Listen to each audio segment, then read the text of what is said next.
Olympic pole vaulter Anthony Ammirati was eliminated when the bulge of his crotch knocked the bar down. Is this the best way to lose of all fucking time? Ever. I would much rather, I would take that over a gold medal. Absolutely. I mean, this guy's going to be the most popular athlete in the world, right? Easily. We're still talking about that over anything else that happened in the Olympics. Absolutely. And okay, that's the best story. But I wasn't even going to go into this. It's not in my notes. But the chick, Jordan Childs, that's getting the bronze taken away from her, she's pissed, but that's the best thing could ever happen to her. She's getting all this publicity. No one remembers the bronze medal winners 6 weeks after the Olympics, but now she's going to be like the toast of the town, and she'll get endorsements and all kind of shit as a result of this. She should thank the fucking committee for. I think they were douchebags, but yeah, it's a stupid thing. It was real stupid. But I mean, she's definitely going to get more run out of this, no doubt. But yeah, I agray. But not as much as the dude with the donger. But no. You not get bar down with your donger. That's a good term. I didn't know how to. I was trying to be nice for that. Maybe we had some new viewers out there. Right. Okay. Speaking of which, this is Pittsburgh Dive Bar Talk. We are now 724 pounds of podcast proclivity. And we are the patron podcast of Auto Brewery Syndrome, Provocatively Dressed Catholics, and I'm going to get into a little bit of that later, and Midgets from the Mideast. So, and we got a good show coming up. This is episode 65.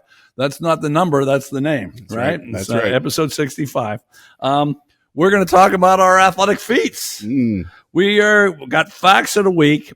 After that, Tiny and Paul G, your undefeated streak is still going on, unbeknownst to you. Boy, Paul. Yeah. So Tiny and Paul G are going to try to continue that undefeated streak in the music game.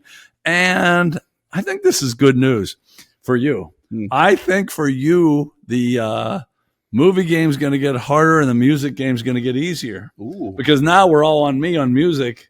So I'm doing stuff and we kind of share a lot of the same type of music. But I'm running out of movies that I think you might have even fucking seen. So you people playing at home, you're going to have to bring him home like Paul G has brought him home. But I just got shit this morning because I've never seen Step Brothers.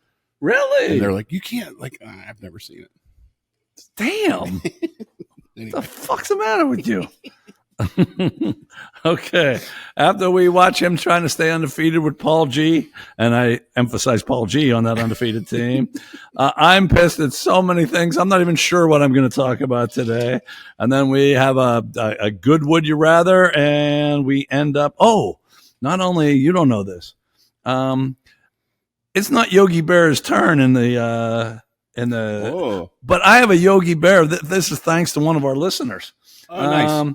He gave me a Yogi Berra quote that is not known by anybody. I like it. Yeah, it was with a conversation of a former teammate, and he knows the former teammate, and he told him the thing, and it's pretty damn good. But it's not in any books. So if any day, even though we're not going to be 33 minutes today, I can guarantee you that. Boy, that got a lot of run. That did, and we'll talk about that in a second. But hang with us because you're going to get a Yogi Berra quote that's not in any books.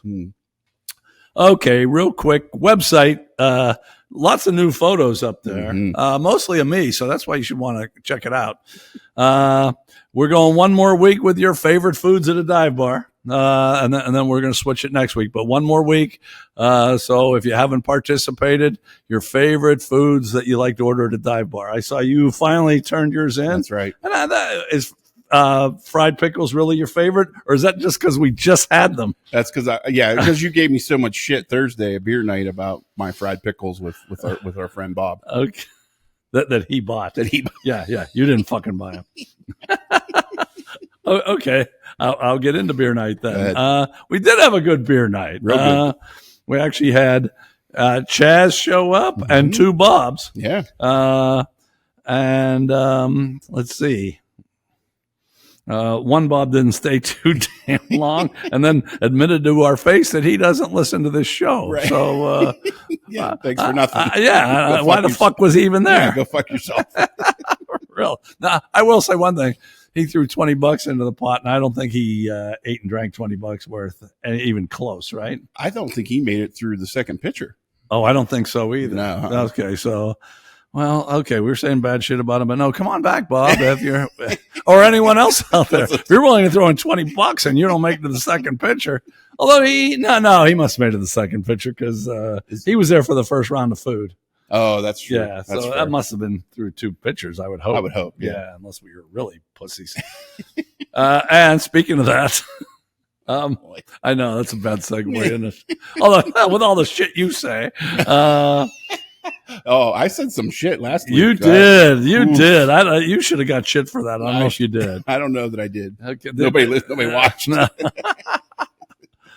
The Bamboo Bar, located in Cranberry, not only was the best looking women I've ever seen there, that might have been the best looking women I've ever seen anywhere in person. Yeah, I mean, that one girl was definitely Hollywood looks. Yeah, definitely.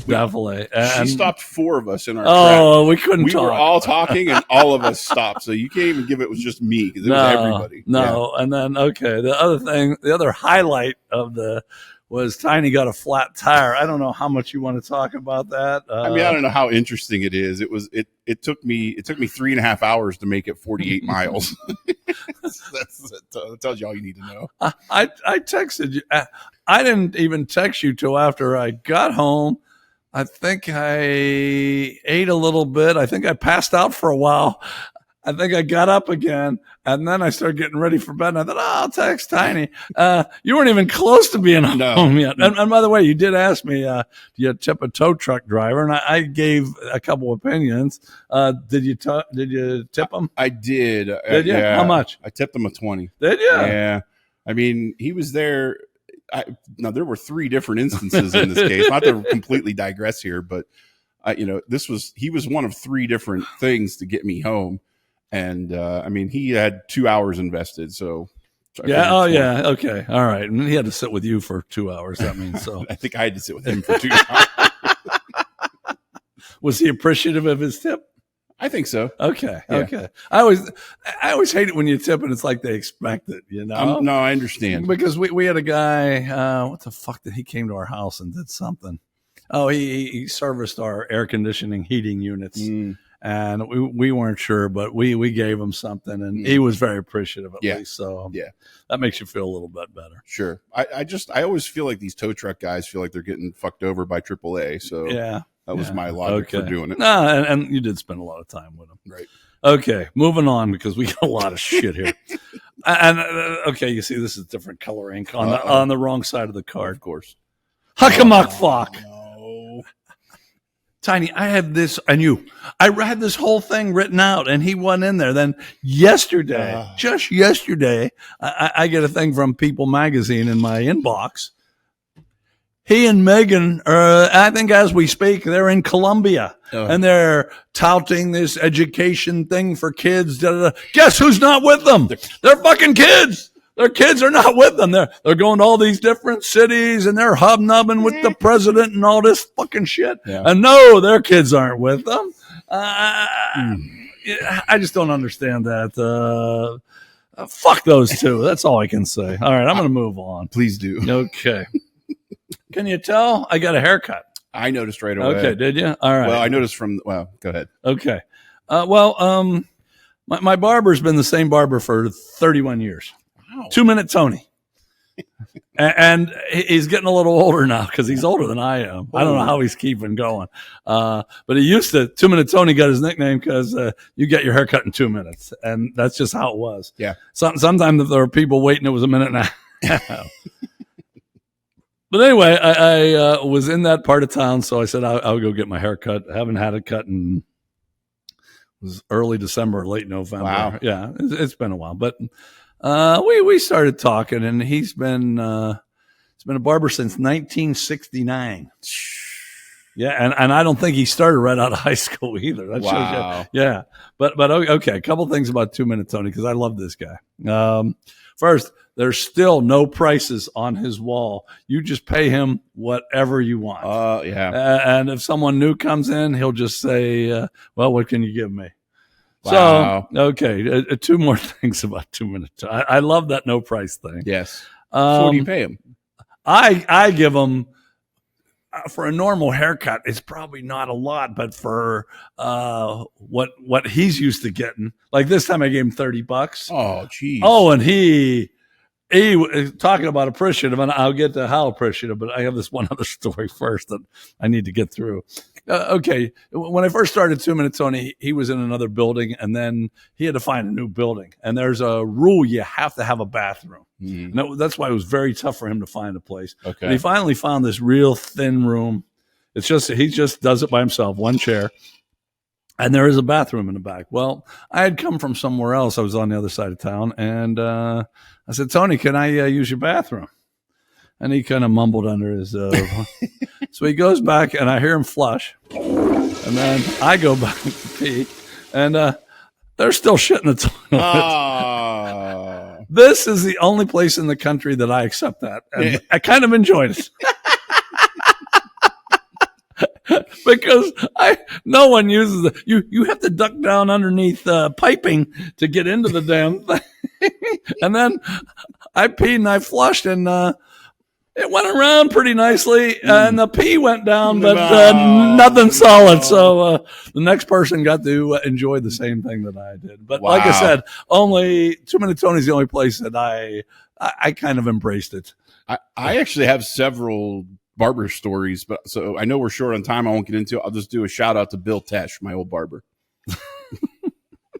I don't want to get into barber stories. Oh, boy, were they entertained by that. Right. I want to tell stories, but I know we're short on time this week. Okay. So shout out to Bill. Okay, Bill. That's for you. I'm doing that for you. Oh, thanks. I see what you got there. We got a long way to go. Well, we do. And the last thing about Tony, when I gave it, I hand him $30. Yeah. And the first thing he says, "You sure?" What am I going to say? No, give me that 20 back. Just keep the 10. Yeah, yeah. But then, okay, this is what I like about him. He says, "Hey, you want a drink?" Nice. He has all this like hair tonic that I've never seen him use. And then he reaches underneath this little cloth thing and he pulls out some booze. And I happen to have the last shot of the bottle of whiskey. Wow. So I fired it down. There were two other people actually waiting. And he said, "Hey, you want some more?" And he got me another bottle out. I said, no, Tony, I got to drive 45 minutes. That's awesome. Oh, I loved it. So shout out to, what's your guy's name? Bill Tesh. Bill Tesh? Yeah. Great guy. Who's John Tesh? Is he an actor? He was the Entertainment Tonight guy. Yeah, right. Okay. All right. Shout out to him. By the way, you see I'm drinking something different today. I see that. Arnold Palmer. Well, the reason is I bought these for what I'm going to talk about right now, my daughter's wedding, and we had them left over. And they are local. You don't give a fuck about local because you're not a Yinzer. That's right. But I am. Yeah. So I usually drink Iron City, but these are actually brewed in Latrobe, PA. Arnold Palmer, by the way, is from Latrobe. Right. As is Mr. Rogers. That's right. You know that? I did know that. If you go into Latrobe High School, it's like a tribute to both those. Right. You can't be in that high school more than 30 seconds without knowing those two went there, which I think is right. Why not? Okay, a little bit about the wedding that I went to. Yes. My daughter. Yeah. First of all, rehearsal dinner. And my daughter assigned seats, and there were only like 30 people, and I didn't think that was necessary. Okay. But she said, "No, I can't put people wherever." I'm with, at my table of 5, this woman who I really like. She used to teach with my wife, but she's kind of religious. Oh, no. Oh, it gets worse. And the priest. Oh. Yeah. But ouch. I got there early. I drank a few beers, and then I put the cans where the priest was sitting. So it looked like he was drinking. I was going to criticize him. Exactly. He sat down. He said, "Yeah, I knew these were yours." Good. That's a good move. Yeah. So anyway, then okay, the next morning, me and my wife had a lot of shit to do. Like, she had to go get the cake and the dress, and I had to go get the flowers, and then we had to meet, and then we had to go where the reception was to drop off most of the shit, and then get to the church. And the lady told us, in charge said, "Be here by 11:15." The wedding was at 12:30. 11:15 sharp. Okay. Me and my wife get there at about 11:18. I thought, okay, we're okay. The place, the chain is still across the parking lot. It's locked up. I have to take the chain off. They let us into the damn parking lot. You're the first one. One's there. And then the priest came a little later. Yeah. He had to take I put the chain back. He was pissed. He took the chain and threw it onto the side, and this lady didn't show up till about between 11:40 and 11:45, and the thing starts in yeah. And there was a lot of shit to do, and all the women were getting dressed there and made up there, so they had to get in with I mean, it all came down to the fucking wire. This lady who told us to be there at 11:15 sharp shows up and the priest gave her shit. Oh, good. Yeah, he said, "Hey, you're late." And she looked at him. I said, "You said 11:15. It's 11:45. You know what she said? "Yeah, I'm running late." Okay. Now the one photo I want you to post is me at the altar. You can do that. I have it. Yeah. So you'll see where I was doing my thing, just so you know that I'm pretty big time. Right. So then, I walk my daughter down the aisle, and I hand her off to her husband to be in 10 seconds or what, I don't know, because I had to go grab my grandson because he doesn't want to sit for a mass in there. I take him outside. And the one thing I'll say for myself is he, outside of his parents, he trusts me next. Oh, okay. So like he wouldn't go out there with anybody else. But so we hung out just at the front of the church, and it's out up on Mount Washington, overlooks the city. It's beautiful. It's beautiful. Yeah. But I'm going to say this. Okay. As we were sitting there, during the ceremony, a huge Indian family came by. A black woman came by. A gay couple came by. And a bunch of straight white people. All peering in. And the people that I really fucking didn't like are the straight fucking white people. Oh. Yeah. Okay. The Indian people were peering in. I said, "That's my daughter getting married. Go ahead in. Yeah. Go ahead in." They went in. They were very appreciative. They came out. Now, some of them had a program. And it was a nice one. It was the nicest wedding program I've ever seen. Okay. And other people told me that. Nice. But yeah, they came out with a program. So I told my daughter and her husband, "You guys might be big in India someday here soon." Bigger than the show. Black woman gave me a nice smile. The gay couple asked them some things. The straight white people just walked in and out like they owned the fucking place. And fuck them. Fuck them. Stupid honkies. Yeah, exactly. I didn't think I'd be talking about straight white people like that, but yeah, absolutely. Now, one more thing. I mean, you could go with all kind of shit, but because I talked about we're 724 pounds of podcast proclivity. My pants didn't fit very well, so my wife went out and bought me a bunch of new pair of pants. Nice. And she mentioned a waist size when she was buying them, and I go, "Oh no, way north of that." Like the Price is Right. Yeah, she needed 4 more guesses. So she brings these, the biggest ones I put on. I'm sitting on my bed and I put on. I said, "Yeah, these are perfect. These are nice and comfortable." So that was like 4 days before the wedding. I wear them to the wedding, and we're walking around, like I said before we even got to the church. And once I start walking, they were a little loose. Well, I did make it down the aisle and back, but when I have my grandson in my arms, I'm walking around Mount Washington, and I look down, and they're mid-thigh. So all night, I'm holding on to my, and then finally, we were going to stay somewhere. We just had to come home. Okay. And my wife was sober. I was not. And hard to believe. And I get out of the van, and then she just hears me laughing. And she says, "What's so funny?" I said, "You got to fucking come here." She comes around the van. They're down at my ankles. So if I hadn't kept a real close watch, that's how fucking loose those damn things. Wow. Yeah. See? Yeah. Pretty crazy. You need an extension cord. Like like an asshole. I haven't bought a belt in 25 years, and I'm up looking for a belt in my. Those belts wouldn't have got halfway around me. They might not have got around my fucking swelled up ankles.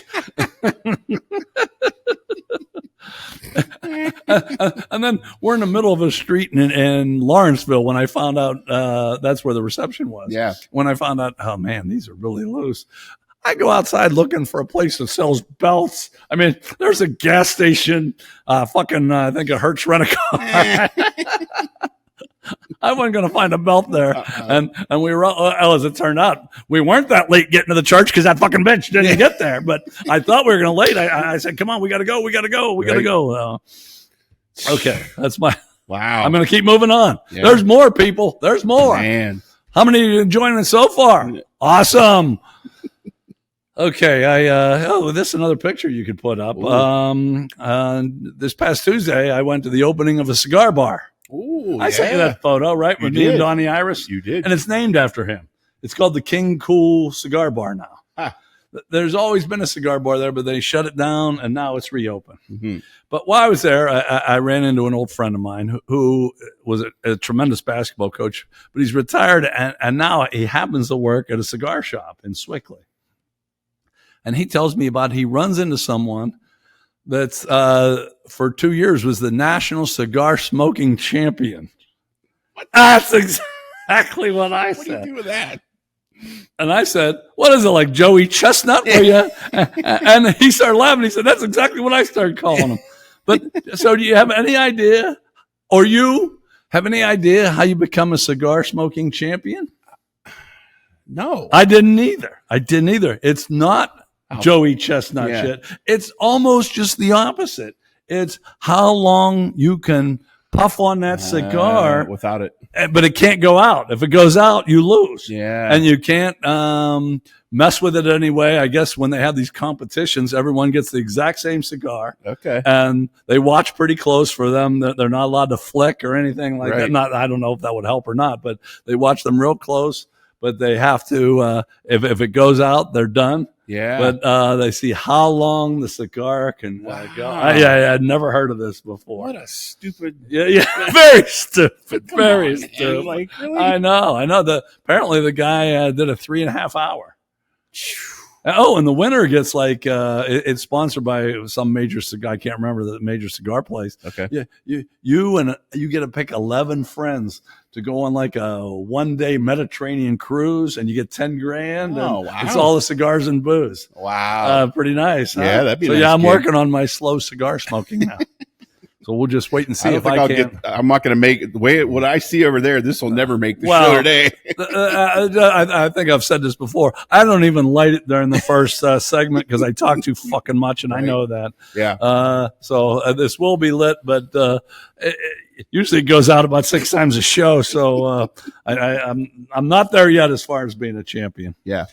All right, a couple more things, and this is my New Scientist magazine. Okay, and it has to do with you. That's right. I don't know if this is going to make you happy or sad. Uh-oh. They were talking about only children. Uh-oh. And it says, spoiled, self-centered, and neurotic. Those are all misconceptions. That's right. And it's not true. That's being an only child does not make you that. So you need to come up for a new excuse for being a fuckhead. Because all this time I thought I was an only child. That's why he's, let's see. You're definitely self-centered. No. You're spoiled, I'd say. Yeah, neurotic.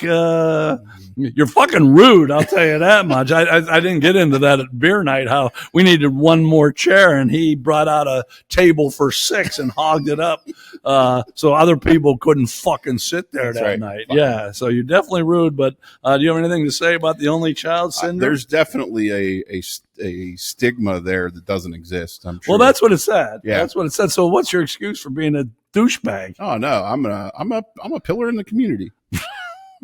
You're a pillar. I don't know about the community. You could probably hold up a building. Anyway, I just want to give a shout out. Chaz, who he's a living legend. He was at beer night and he gave me a nice thing of beer. I'll be drinking that next week. But I thought since I have these Arnold Palmers, I'd drink these this week. And then Bob, not only did not the Bob that doesn't fucking watch us and stayed with us for 17 minutes, but the other Bob S. Not only did he take Guru home, which was a fucking great act of friendship, because that was way out of it. He said, "Oh no, I live right." That's not fucking close. That added 45 minutes. Absolutely, to his trip, each way, right? Yeah, about a half hour each way. Okay, and then he got me those shirts. Yeah, that I don't know. Some people that are watching might have got theirs by now. Of course, a couple of them don't fucking watch at all. They were old teammates of mine that the old Hamburg where our coach started that damn thing. I put those in the mail and nice. They should be there now or maybe real soon. But nice. Anyway, Chaz and Bob, big shout out to you. You got anything here? Well, the only thing we didn't talk about, but I don't know if we want to dive into looking at the clock here, is about, there was a lot of talk about last week's show, good and bad, about being short. Okay, real quick, let's do it. Yeah, okay. Yeah, it was just, we got a ton of feedback that it was not enough, that people were looking for more? But we did get some feedback that liked it short. Liked it. So it definitely caught people's attention that it was different. I'll say that. Okay, and it's been typical. Tiny and I started this shit not knowing what the fuck we were doing, and we still don't. But most of the feedback we've gotten throughout, even though this is called episode 65, coincidentally, this is our 65th episode.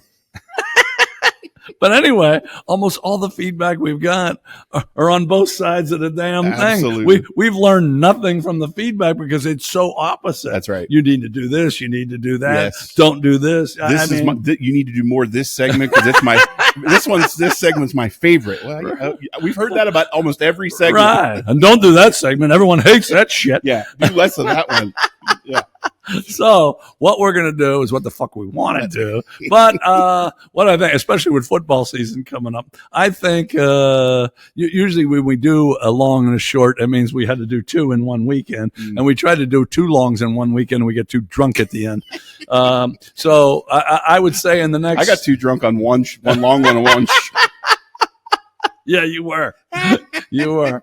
And this thing's a little more powerful than they look. Yeah. I might be a little coming up here. Yeah. But anyway, I think we're going to plan on having one short a month probably. And we'll see how that goes, and we'll get some feedback. And some of you like it. Some of you say it sucks. And too bad. Well, yeah, we just hope to live through it. Basically, right? That's it. Okay, I think we probably spent enough time there. Okay, well, but stay tuned because in our next episode, we talk about our feats of athleticism. Our next segment. What did I say? Episode. Oh, did I? Well, next week we probably have some good shit too. Okay, yeah. Next segment, we got athletic feats.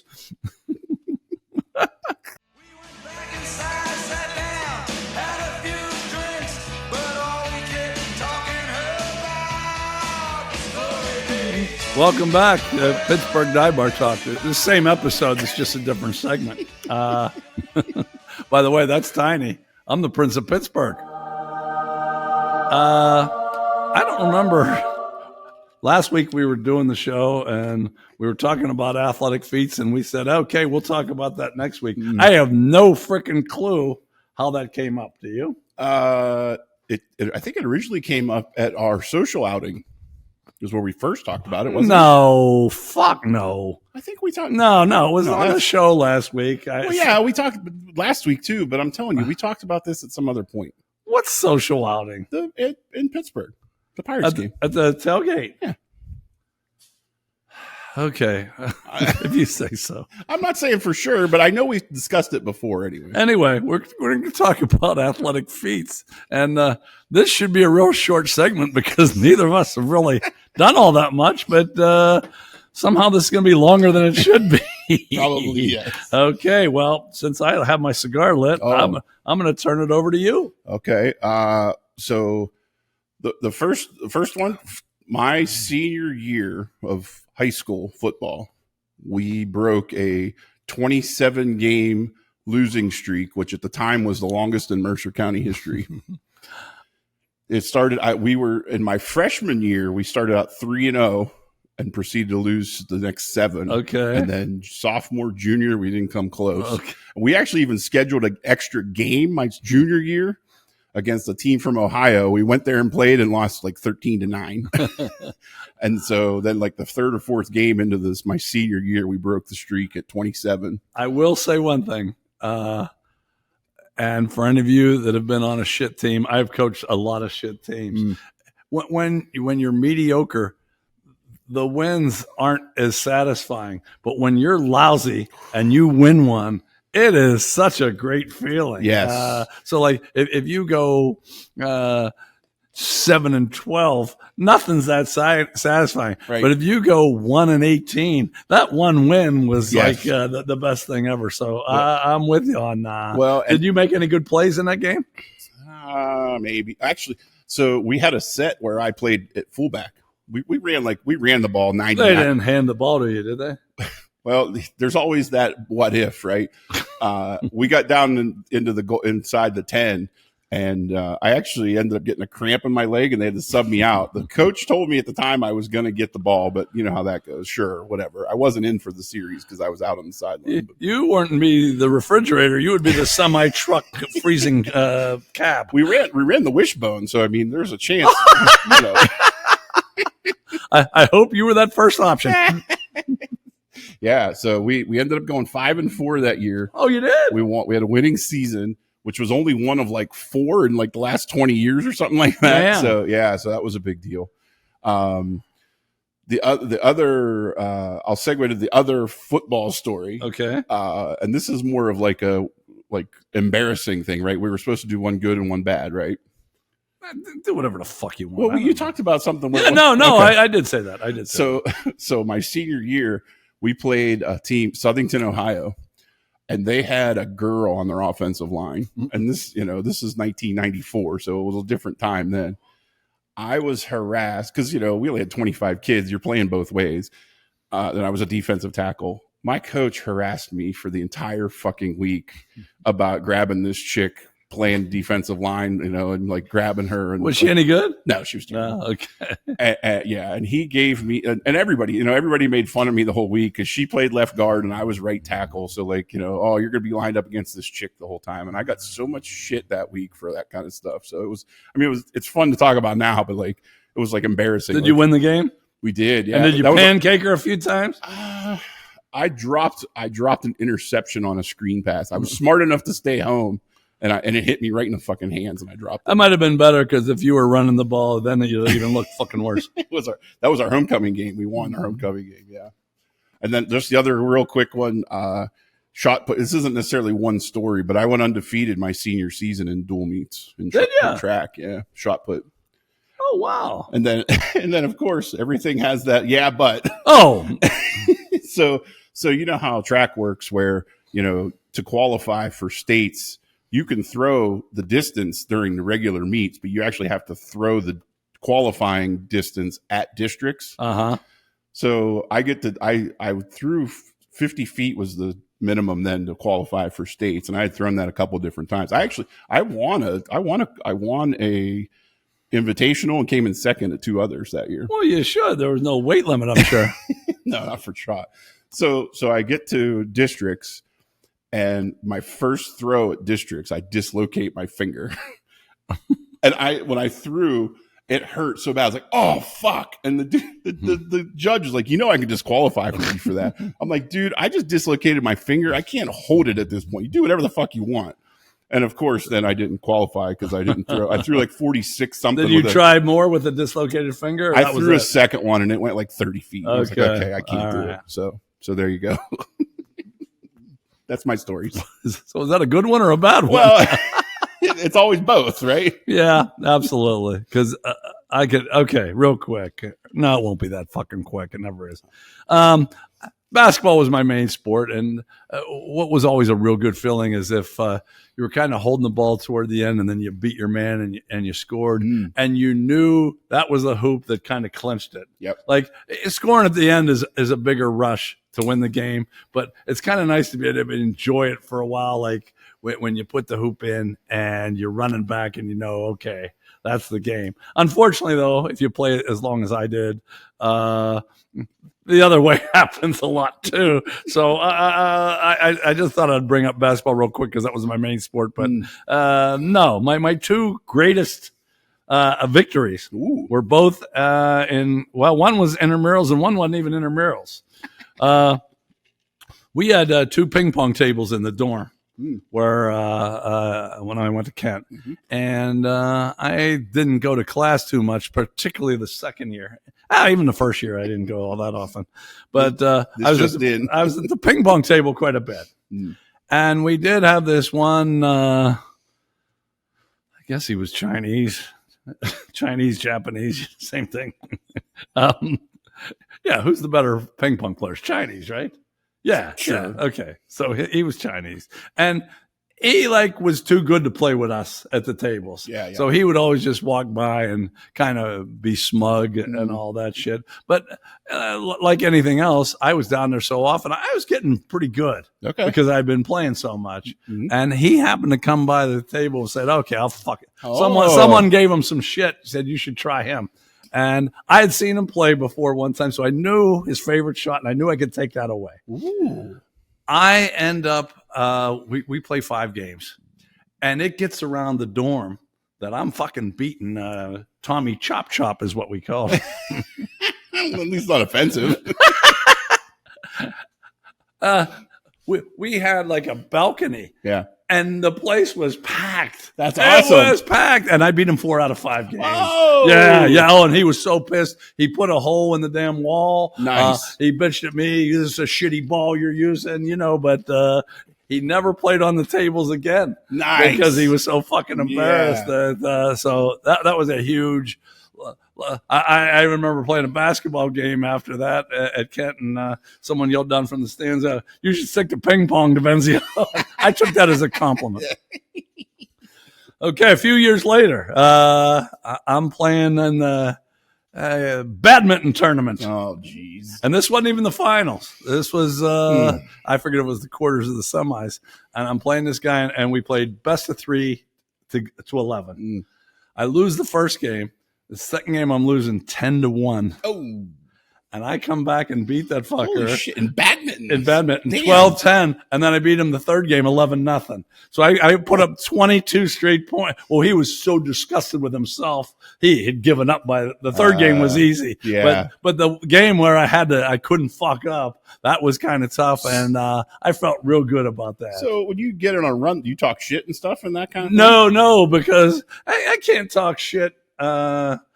When you fuck up one time and you lose. So, no, and I felt so good, and he was so pissed off. I kind of knew him. Yeah. And no, I did not talk shit. I talked a little shit in a ping pong thing. What about hoops? Did you talk shit on the court? Yeah. I wouldn't say I was at the top of. You weren't Larry Bird or anything. No, I wasn't that good. Yeah. No, because I wasn't that good. Yeah. Right. If I was as good as him, I would have been a great shit talker. But yeah, actually in high school I talked some pretty good shit. Okay. In college I sucked, so I couldn't. Yeah. It's hard to talk shit when you're not very fucking good. Right. So now I got one more, and we're going to stick with intramurals. I go to Miami of Ohio for grad school. Right. And it's weird how schools are different. At Kent State one year, I was on the volleyball intramural champion team, but they didn't really ref this right. We had one good guy. We just brought him up to the front every time, and they let it go, and that's fucking illegal as hell. Nice. But at Miami, it was more official, and Miami had a really, really good volleyball club, and there was even a rule, 1 club member per intramural team. Okay. So you couldn't have, and unfortunately, we had a guy that was pretty good, but he was a setter, so he's like this tall, and the other teams. But anyway, we somehow get to the finals. Volleyball finals. Wow. And like I said, it was something because these people were serious. Yeah. Well, the other team has the best guy in the fucking campus. He's about 6'4". Oh, and he's hitting it like these. You see, So I consider myself a pretty good athlete, and I'm on the front line, and this guy's hitting him, and some guy tells me, you got to go up and block that. And I said, fuck you. You go up and block it. That guy is going to kill me. Yeah. So for supposedly me being a pretty good athlete, has done a lot of shit, there was no way I was jumping in front of that ball. No fucking way. No. We did not win the championship. So I kind of felt like a little wuss there, but I stand by my decision because I didn't want to fucking get hurt. The guy was hitting it way too damn hard. Yeah. Okay. Well, that went a little quicker than I thought, and as it should, because we really haven't done too much. I thought you were going to talk about your trophy. Oh, that didn't make the cut. That didn't? That didn't make the cut. Okay. I had some things that didn't make the cut either, but that's just as well. Hey, we'll be back with, I think I have 4. I had 3, and then I found this other one that's pretty good. Ooh. So you want to stay tuned to the end of the segment, not the episode. Although you want to stay to the end of the episode, too, because I have that quote that you've never heard before. Okay, next up, Facts of the Week.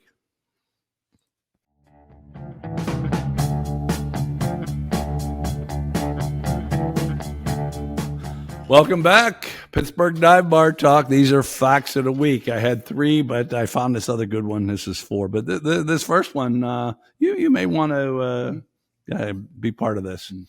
Italian fashion house, Duke and Gabbana. Right. You know them, of course. Dolce? Oh, Dolce. You're right. See? I was voted best dressed. That's why I know. You're right. That is Dolce. My L and the C, they went together and looked like a K. Yeah, Dolce and Gabbana. Anyway, they debuted Feifei. It's a designer fragrance just for dogs. Think Zelda would like, you think you want to buy this? Well, I don't know if she could use something, but right now I could use something. Oh, you sure could. Well, maybe here's the problem. Okay, it has hints of musk, sandalwood, and yang. But I don't know. But a 3-ounce bottle costs $109. That was your ping pong guy. That was Chop Chop. Maybe it was Yang. Maybe I forgot. You're such a racist. Fuck you, Chop Chop. I kicked your ass. Kicked your ass. Ruined your whole fucking country shit back then. Anyway, $109 a bottle. For a dog? Yeah, you got money. What the hell? Zelda doesn't smell that good either. No, she could use a little bit. Yeah, both of you two. Maybe get yourself some Feifei from Dolce and Gabbana, not Duke and Gabbana. They're from Ames, Iowa. Didn't he do all the Western movies with Duke? Yeah, he did. All right, on to number 2. This one reminds me of a work story I told a couple weeks ago. A mailman in France is facing criminal charges. Thank God I didn't face criminal charges because he stashed 13,000 undelivered letters in his garage. Remember I threw those papers away? That's right, in the woods. I got fired, but they never found my papers in the woods. Some people did, but I didn't. Residents were complaining, but the reason he got caught, his wife tipped off the authorities. Oh, Jesus. Well, good for her. What the fuck do you do with letters? Well, he said, I was overwhelmed by the work. You don't realize, but it's a huge job. Good night. So, I don't know, do we have any people? Do you still get the breakdown of what countries watch this? I just haven't checked in a while. Okay. We have anyone from France out there watching? I think you'll start getting your mail because I think this dude's going to jail now. Yeah, good. He deserves it. And speaking of jail, 2 chefs in a restaurant in Jingsu, China. Maybe Jang Jang and Chop Chop are from Jingsu. Say that 3 times. No. They were sentenced to prison. Why? Okay. They use spoil ingredients in their food. But okay, that's bad enough. Then they spiked it with anti-diarrheal drugs to counter any resulting gastrointestinal upset. See, they have a moral conscience. Okay, no. If you take bad shit, but then you take the anti-drug, are you okay down there? Well, sure. Scooby-Doo told me if you take the antidote, you're okay. Okay, well then Did they really do anything wrong? I don't know. Are you somebody? Do you use stuff past the expiration date? I do. I do too. I'll do the old smell test. Usually, it might not taste as good or be as effective, whatever the case, but usually it doesn't make you sick. But anyway, authorities found 101 boxes of anti-diarrheal medication in their cupboard there at the restaurant. One was given 18 months in prison, the other 2 years. Wow. Now, why do you think one got 18 and one 2 months? I mean, 2 years. 2 years. I don't know. Maybe the other one was using like cats and stuff, and that was got more term on. Yeah, but that's normal over there. In Jingsu, China, they're used to that shit. And they were both fined $22,000. Wow. Yeah. Wow. Yeah. Okay. But how do you pay that off if you're in prison? I'll bet chefs do okay in prison, though. You think? Yeah, they could probably come up with different ways to cook prison food and whatever. I wouldn't trust those two fuckers to cook my food. Okay, like I said, we would have been done. Yeah. Then I found this in New Scientist magazine. We go. This is the same issue that I found out about the only children. Yeah. This is just okay. Researchers at Harvard, they went to South Andaman Island in the Indian Ocean. And you know why they went there? To record, film, and analyze the breeding behavior of the Charles Darwin frog. Oh, God. Here we go. We've done a lot of frogs on this show. Yeah. Well, if you're probably not that familiar with the Charles Darwin frog. Not the frog, no. Okay, Can't say that I am. They're close relatives. They do it in puddles or ponds. But these Charles Darwin frogs, they do it in trees. And then, the male gets, and this is information you guys need to know.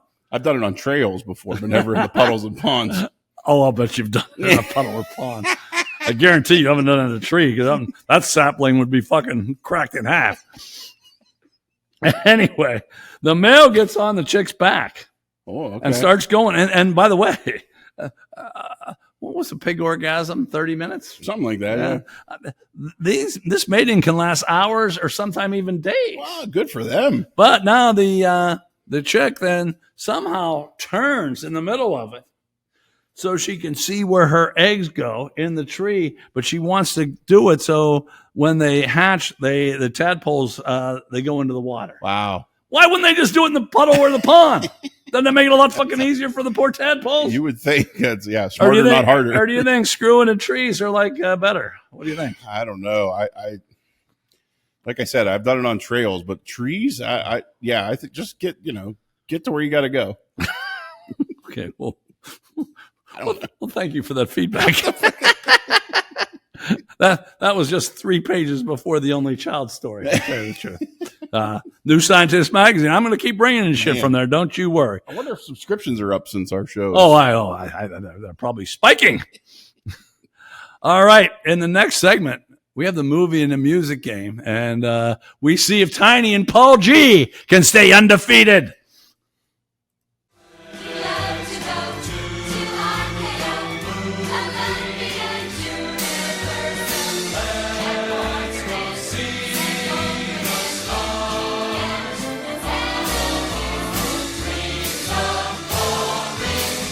Double juke. I wonder if that went in with the music. Probably not, huh? I can get it to where it says about the stars, but as far as getting it to jive with you, I haven't been able to match that up yet. Okay, well, you take that as a challenge. How about that? All right, what we got, folks, here? Let me puff my cigar here. I want to try to win that contest. Longest fucking cigar. That's right. I'm losing terribly here. It's still lit, but I'm not doing well.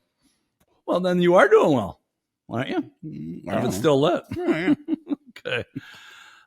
In the movie game, where I predicted the movie game is going to get tougher because I'm running out of movies that you have seen. You've never seen Step Brothers? Step Brothers was the one I got criticized All for. right. Well, you deserve criticism in many, many areas.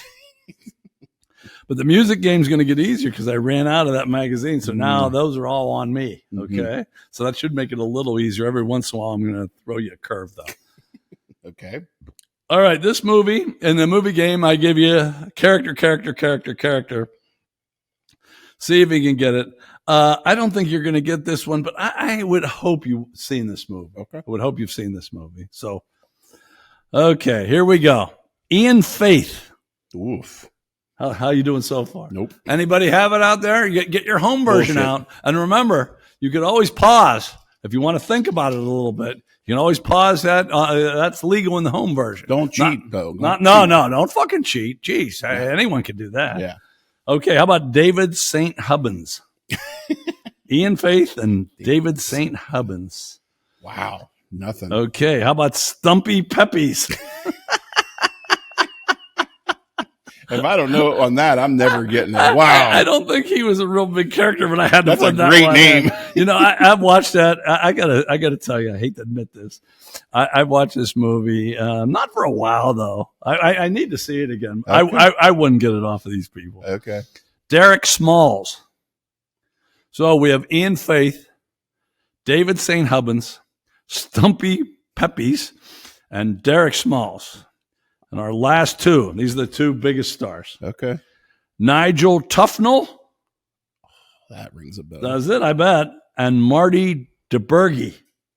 Or DeBurgi. I can't remember because it's been so long since I've seen that.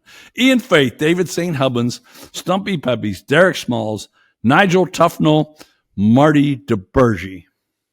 Wow. Okay, I'm going to give you one more hint because I wouldn't have got it off that either. Is it a sports movie? No. Damn. Okay. No. This was, I don't know if it was the original, but this is when they started calling a mockumentary. Mockumentary. So the only one that comes to mind, and I can't think of any of their names, but it's the music documentary. Yes. Come on. Come on, bitch. This is Spinal Tap. Yes. Okay. Do I give you full credit for that? I guess I'll give you full credit for it. Nigel is the one. That's the one that made me think. He's hilarious. Yes. Well, they all were funny. You know they're doing I heard. sequel. I heard. Yeah. There's so many funny lines. There from this movie. are. We're gonna. Okay, what year? I have this on Blu-ray, and I've watched it recently. Even Really? well, when I heard they were doing a remake, I wanted to watch it again. I need to see it again. It's so. Oh, it's hilarious. I mean, when they do the Stonehenge thing, and they come out and they're all. I need to see it again. Definitely. Hello, Cleveland. I'm gonna say 1982. Ooh, 1984. Damn. Okay, 1 out of 2 there. All right, a few facts about this is Spinal Tap. We've all already told you we recommend it highly. So good. Yeah. Rob This Reiner. one goes. So just to digress, you remember in the playoff years of the Pirates? How long ago? Which ones? 2013? Yeah. Okay. So it was when Hunter Pence played for the Astros. That fucker always killed us. Yes. Oh, that son of a bitch. So I made a sign. I made a sign that said Hunter Pence's volume only goes to 10. And no one fucking got it. Nobody got it. But I held that sign up every fucking inning. And as I was doing a little research, that was the number 1 line, but I'm going to give you the number 2 line because that was my favorite. Yes. But anyway, before we get there, okay.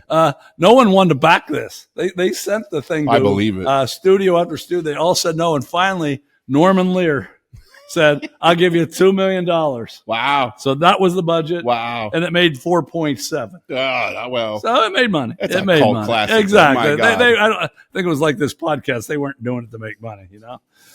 When are we going to start making money? Anyway, it was shot in L.A. Totally. Took 5 weeks, and all with handheld 16 millimeter cameras, which is pretty interesting. Wow. And this won't surprise you. All the dialogue was improvised. I'm not surprised. They gave the actors like a outline, and they said, "Here's what we're doing, and here's where we want it to end." But you just take it from there. I mean, some of the best lines are the guy that's on The Simpsons now, the bass player guy. Like, he's fucking hilarious, and some of the shit he says too. They're so subtle, but yeah, I'm not surprised to hear that. And you won't be surprised to hear this. Many viewers thought the band was real. But now, my favorite line of this, instead of we go up to number 11. He's playing this real soft music, and Rob Reiner's interviewing him and says, wow, this is a side of you I haven't seen. And they said, yeah, they said a bunch of shit, but he said, this is a cross between Mozart and Bach. And he says, what do you call this number? Lick My Love Pump.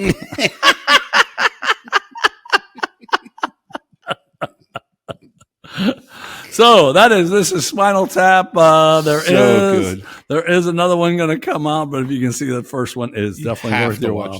Okay, this now may become the most important part we have in the whole episode, because you and Paul G trying to stay undefeated. Man. Undefeated. Paul G's got like 28, and you've gotten 2. But you did get that one important one that he missed. That's right. All right. Okay, you ready? Here we go. Yeah, I give you lyrics. You try to guess the name of the song, the artist or group, and the year it came out. And I know you're going to know this. I mean, you're going to know the words. I don't know if you get the title. Okay. Hey, hey, mama said the way you move, gonna make you sweat, gonna make you groove. Okay. Led Zeppelin. You got that. And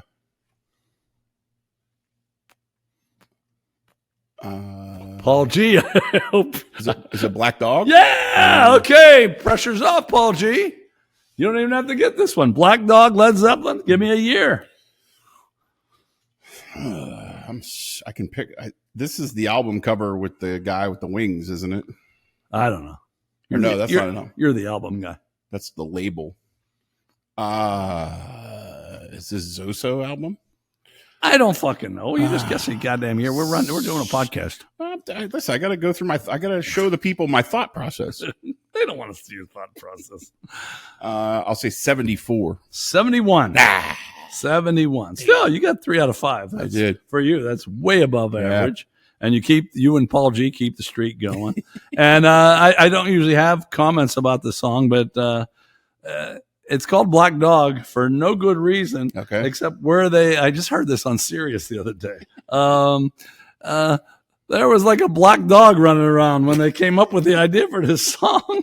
And they didn't have a name for it, so they said, that's called Black Dog.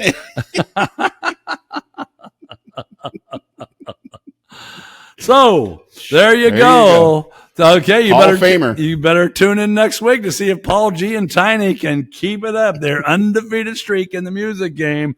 I'll be back with a quick argy bargy.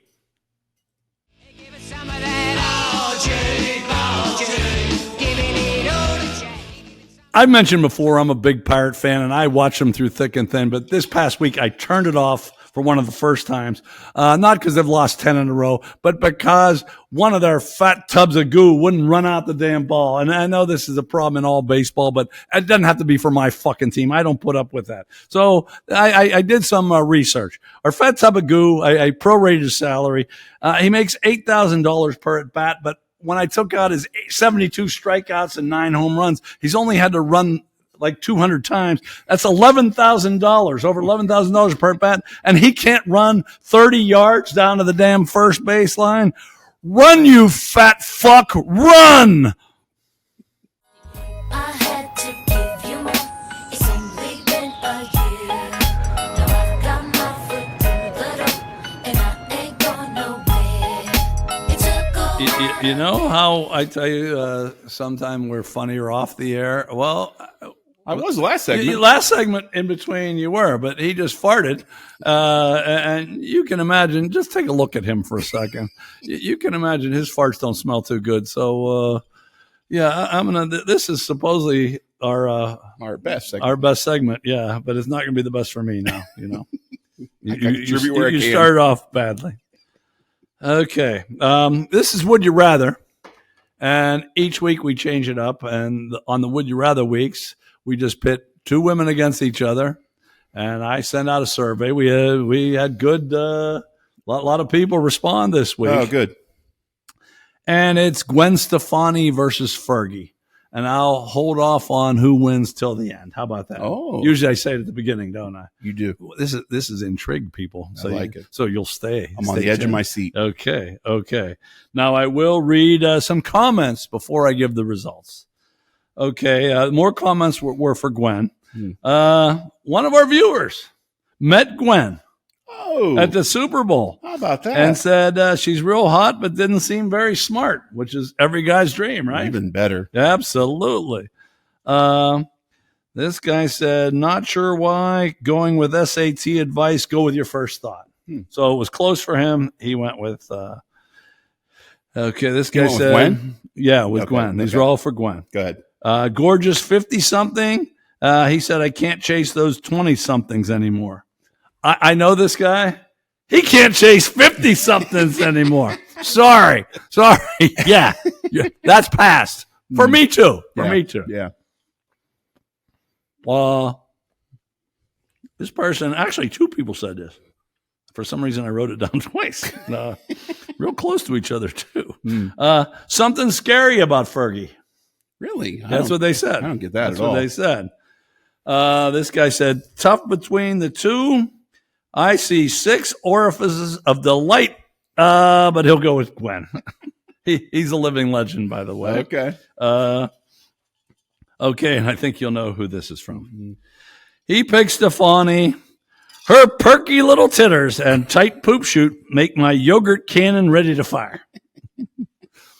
And isn't that the second time we've had our thing referred to as a yogurt something or other? Something. Well, Yeah. Yeah, Mr. Harrelson's mentioned. Yeah, that. I thought so. That's Yeah. right. I'm pretty sure the person you referenced, I talked to him today. He didn't mention That's him. That's him. Yeah, Yep. you got it. Yep. Well, the word titters kind of gives it away, doesn't it? Okay, and these people took Fergie. They said Fergie's way better looking. He said, but I do like Gwen's personality. But they took Fergie. This guy said, love Ferg, very sexy and a good entertainer. No, okay. This is a viewer. He's a friend of mine, but this is a weird thought. Oh, no. Even if she had one arm and leg, have you ever looked at a woman and thought, even if she has one arm and a leg, I would. The girl from Beer Night, I would say. I've never said it, but I would do that. I'm not saying I wouldn't I understand. do it. I think I even told you this story one time. I was staring at this chick at the Tilted Kilt, and they said, "Oh, that poor girl only has one arm." Yeah, and I'm familiar with her. I never got there. She was our hostess one time. Okay. Anyway, he said even if she had one arm and leg, her humps and bumps are more cushiony. And those are just our normal comments. Oh boy! Now I have a different spin. Different spin. He said the different spin said they are both moderately attractive women. On one hand, Gwen Stefani taught me how to spell bananas, and I am forever grateful for that. But I have to go with Fergie. Her lovely lady humps are awfully enticing. Can't disagree there. Okay. There it is. His own card. Yeah, always his own card. Mr. Harrelson had something to say. By the way, I talked to a woman, a good friend of mine at the wedding, and she said, yeah, I watched all the podcasts, but you get a little gross. And I said, you've known me for how many years? Have I changed? She said, no, not you so much, but that Mr. Harrelson.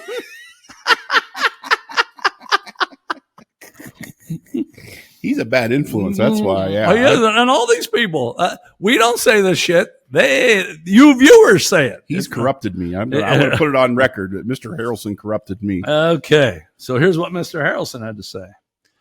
I would definitely hip hop all over Fergie and probably black eye pee her a bit over her face and nether region. But I have no doubt I'd show Gwen that she's just a girl as I make her feel as though the Russian army marched between her eastern and western thighs.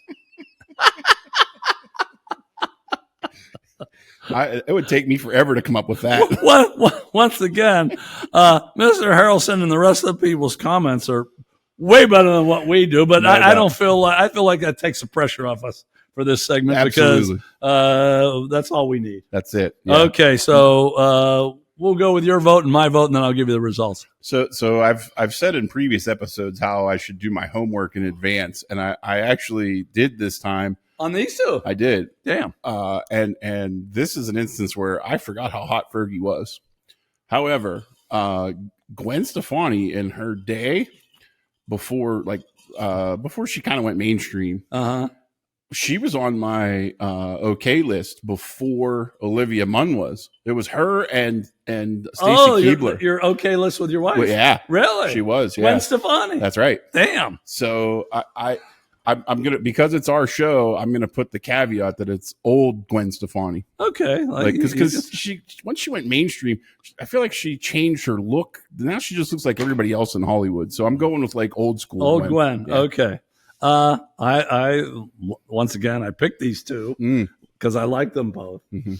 And I like Gwen, but I've always had a thing for Fergie. I don't have any good comments like Mr. Harrelson, unfortunately. So I'm picking Fergie, but our votes really don't matter much. You went with Gwen, I went with Fergie. So that final score 45-23. 45-23 Gwen.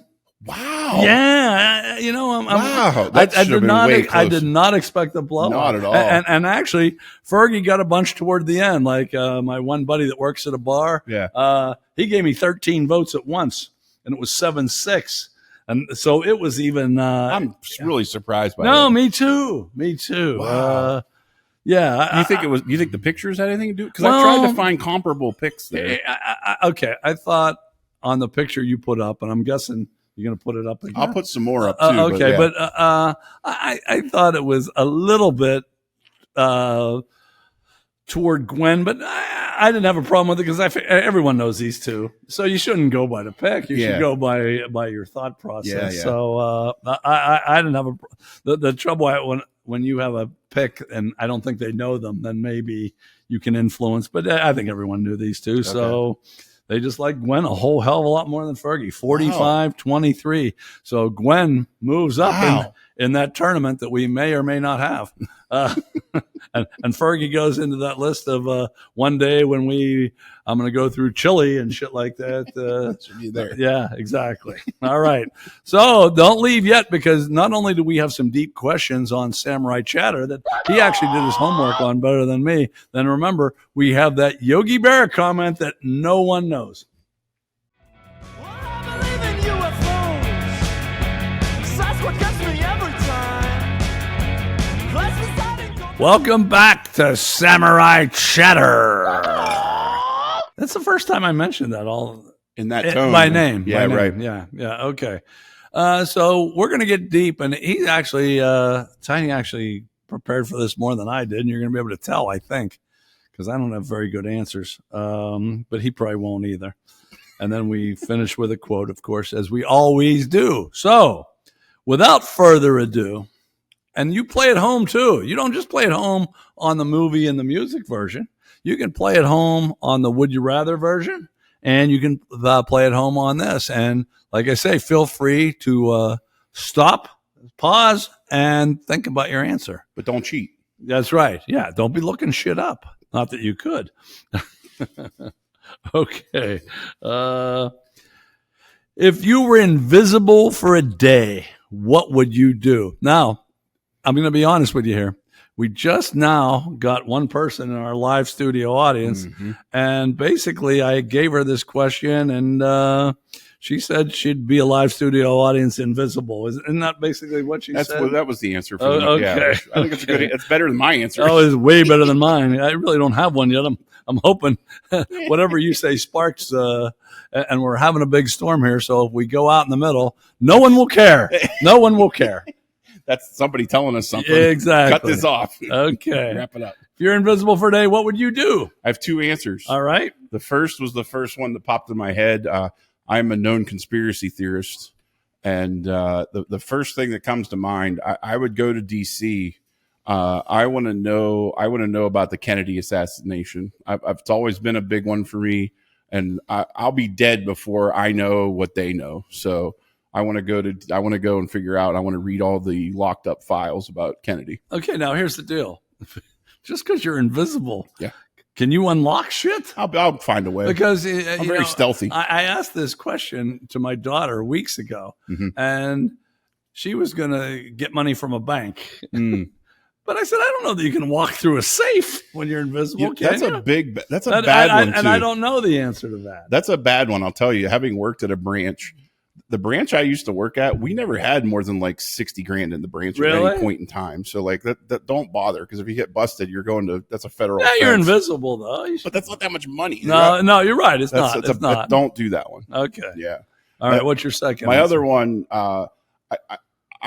there's a very specific person I don't care for. I don't want to give them the pleasure of telling them who they are, but I would go and I would fuck with them like in a haunting way, not to like kill them, but just to fuck with them and haunt them and do shit to make them question themselves. It is so funny that you say that, Mm. because I've given this a lot of thought, because this has been on our docket for a while. Mhm.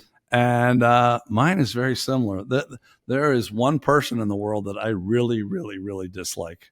And I may talk about her someday, Wow. but I'm not going to mention names or anything. Mhm. But yeah, I would go in her house and haunt somewhat, and maybe just smack off the side of her head about every 10 minutes. That's a good You one. know, Yeah. not to debilitate her, but just to make her like, where'd that come from? And Yeah. then I'd wait for a little bit, then I'd smack the other side. I Yes. might trip her once in a while. I would start slow, like close a door. yeah, And then, Mhm. maybe like go and open all the kitchen cabinet doors at once and all that kind of stuff. That's like good. Poltergeist type shit. yeah, that's And better then, than and then the shit you're talking about. yeah, okay, because I was at first I thought just playing some practical jokes, and then I thought, why waste my time? Let's go to this chick I don't fucking like, and Fuck 'em. just make her miserable. Maybe the end, like punch her in the nose. That's right. I There want you to. go. I would want to see some blood. There you go. Okay, all right. So there you have that. How about that? We're very deep here Right. on the Pittsburgh Dive Bar Talk. Yes. Next one, pretty simple. If you want to pause it, you can. Who is your favorite Marvel superhero? Yeah. So this is specific. If it were just general and superheroes, my favorite of all time is actually a DC. It's the Joker. I know he's overplayed and Hollywood's beating the shit out of his character, but in the comics, he's fucking awesome. But since he's not Marvel, then I was going to say, growing up reading comics, it was Wolverine. But again, Hollywood fucked him up and put him in every goddamn Marvel movie with the X-Men forever. So it has kind of morphed over time. It's Magneto. He's one of the X-Men. Damn, I don't even think I know Magneto. Magneto, yeah. Magnus. And the reason, he refers to mutants as Homo superior to Homo sapiens. And he finds Homo sapiens are, they're expendable and need to be done away with. And I agree with him. Okay. Well, once again, we're pretty close here. I'm old, and I grew up in a small town, and everybody on our street was into Marvel. And but my buddies were more into Fantastic Four. Uh-huh. Damn, I wish I had this. Mm. I bought like the very first issue of X-Men, very first one. Yeah. And I stayed with them for like 3 years. Wow. Imagine if I had those all in mint man. condition. Yeah, but I don't. Okay. But anyway, I really, really liked it because X-Men were my favorite. Mhm. I like Cyclops. Oh, yeah. But now, have they done away with him? No, Is he still part of the group? Yeah, he has an awesome storyline. Actually, he's done it so many spin-offs. Like, his dad's from outer space, and he has half brothers all over the place. He has kids all over the place. No, they just redid X-Men, the old cartoon show from the '90s. It's on Disney, and he's actually one of the most powerful mutants now. No, that's a good one. Well, I like him a lot. He was a badass back then. He's even badass now. Me and my buddy would argue about who would win between X-Men and Fantastic Four. And the X-Men back then, like the Beast, he wasn't quite as strong as the Thing, but no one could fuck with Cyclops. I agree. That's why I thought that put him over the top, because what's that chick from Fantastic Four? She could put up a force Invisible field. Woman. Yeah, but damn, She Cyclops could break right through that Yeah, shit he with could. his stuff. So I'm with you there. okay, That's a good one. I'm glad Cyclops is still hanging, because I wasn't sure. Because you're right, Wolverine's kind of taking all the publicity, but Yeah. Cyclops is my man. There you Okay, one more Good one. question. What plot of a movie would you most like to live out? Once again, I have two answers. Okay, The first is Castaway. Stuck on a remote island by myself, talking to a volleyball. Sign me up. I'm on board. Give me that. but do you think you could survive? Oh, I'm very thrifty. Yeah. Okay. And I can see you talking to a volleyball. then my other one's Groundhog Day. Really? Yeah, that. Yeah, And you'd be Bill Murray? yeah, absolutely. Yeah, I mean, okay. first of all, if you could, if you think about it, as fucked up as I am, to have to redo the day to keep fixing everything that's fucked up about me, that'd be great. It would probably take you 9 years to fix everything. No, you know what Yeah. I would do? You know what I'd do is I would take steroids and I'd go to the gym, and then when I finally fix myself, then the next day everybody's like, "Holy shit, look how fucking ripped he is," because I've been taking roids for all that time. I assumed you were on roids, amongst many other things. I've only done it once. Oh, really? Yeah. How was it? I did one cycle and it was bad. I didn't. Okay. I didn't like the way it made me feel. Yet you'd do it again on this. On that, Yeah, absolutely. Yeah, okay. Why would you do it again? If it made you feel fucked up? Because it fucking works. Okay. Okay. Well, I thought about this one a lot because this was my favorite question of the three. Mm. And you'll think about some of your favorite movies, obviously. You don't go to some obscure one. And I thought of Die Hard and The Sting and The Godfather. But I don't have balls enough to do any of that stuff. Like Die Hard, he was too brave, and The Sting, they had to pull shit on Doyle Lonigan, and I don't have the balls to do that. Yeah. And Godfather, even though I'd like to be that, I'm just not that person. Mm-hmm. So then I thought about Animal House, but I kind of did live that already. So I went to Caddyshack. There you go. Al Cervic, who was played by Rodney Dangerfield. He was a rich fucker that just said whatever the hell he wanted. He seemed to have women around. He played golf when he wanted. He pulled his damn car right onto the course, did whatever the hell he wanted. I'd like to be Al Cervic. That's a good one. Yeah. So that was me. There you go. Okay, so those are our three questions. We thank you for, before I give you the quote, next week, this is a tease because you want to stay with number 66 next week. Besides other things, I have a seminar to go to this week, and they're doing a documentary about my brother, and I'm one of the main guys they're interviewing. That's going to be one shitty documentary, isn't it? Maybe it'll become a mockumentary like we talked about I can't before. wait to see the Rotten Tomatoes rating. Oh, it's going to be horrible. It's going to be horrible. But I will tell you how that goes. This guy who's going to be on here one day, I call my B-list celebrity friend. This is going to take place in a couple days, and he still doesn't have a place for us to do this. So I might be out on the main street talking and avoiding cars. Maybe I you don't could know. do it right here in the cathedral. Oh, man, the cathedral would be a great There you place go. for it, right? Yeah. Okay, well, I'll bring that up to him.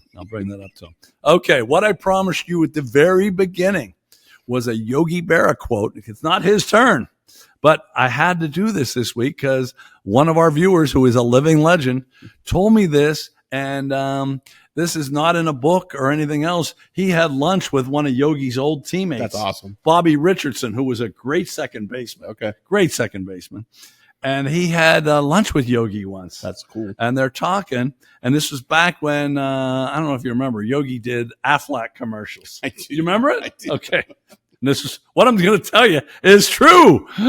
Okay. Bobby said about those commercials, man, that had to be nice money for a little bit of work. Yogi's reply was, it was more work than you think. That duck can really not talk.